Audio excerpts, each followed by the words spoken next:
Truth is known by practice only.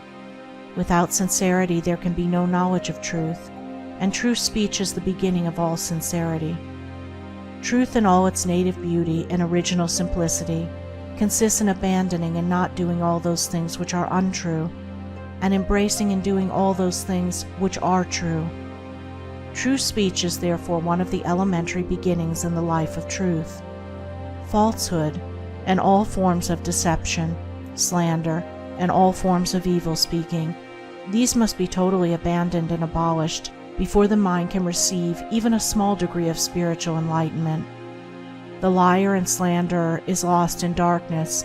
So deep is his darkness that he cannot distinguish between good and evil, and he persuades himself that his lying and evil speaking are necessary and good, that he is thereby protecting himself and other people.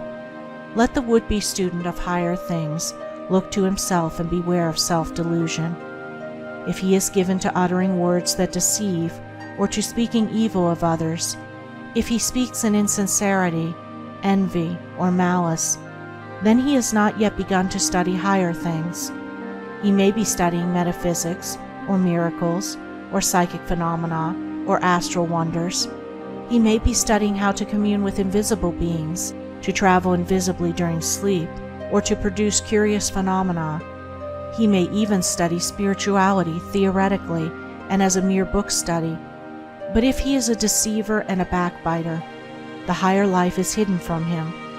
For the higher things are these: uprightness, sincerity, innocence, purity, kindness, gentleness, faithfulness, humility, patience, pity, sympathy, self-sacrifice, joy, goodwill, love.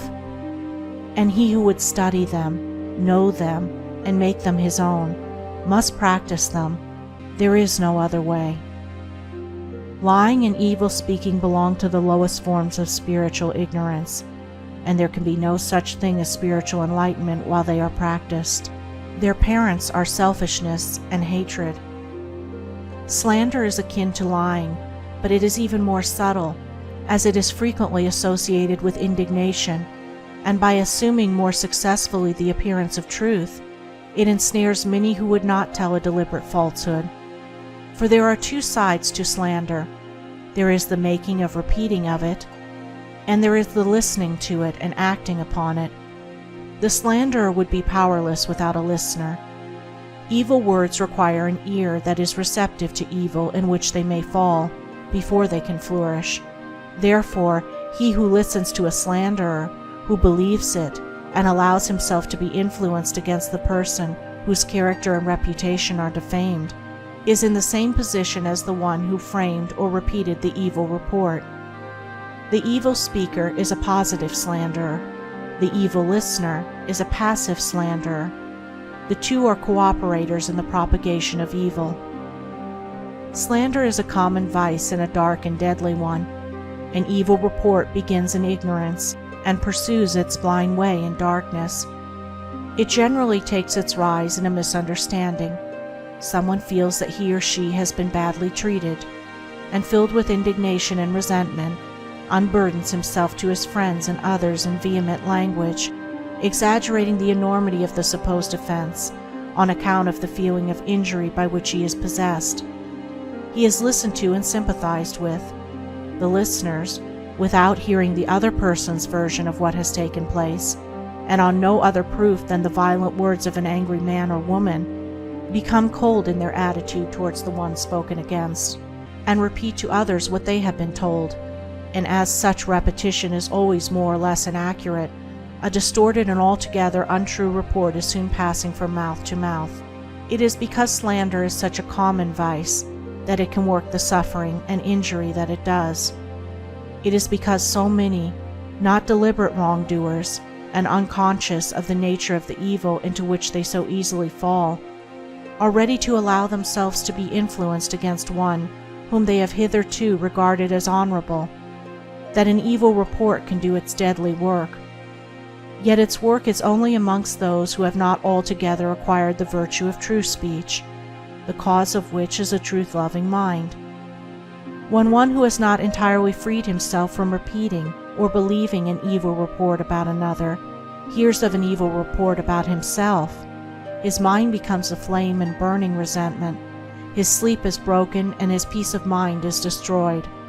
He thinks the cause of all his suffering is the other man and what the other man has said about him, and is ignorant of the truth that the root and cause of his suffering lies in his own readiness to believe an evil report about another. The virtuous man, he who has attained to true speech, and whose mind is sealed against even the appearance of evil speaking, cannot be injured and disturbed by any evil reports concerning himself, and although his reputation may for a time be stained in the minds of those who are prone to suggestions of evil, his integrity remains untouched and his character unsoiled, for no one can be stained by the evil deeds of another, but only by his own wrongdoing. And so, through all misrepresentation, misunderstanding, and contumely, he is untroubled and unrevengeful, his sleep is undisturbed, and his mind remains in peace. True speech is the beginning of a pure, wise, and well-ordered life. If one would attain to purity of life, if he would lessen the evil and suffering of the world, let him abandon falsehood and slander in thought and word. Let him avoid even the appearance of these things, for there are no lies and slanders so deadly as those which are half-truths. And let him not be a participant in evil speaking by listening to it. Let him also have compassion on the evil speaker, knowing how such a one is binding himself to suffering and unrest.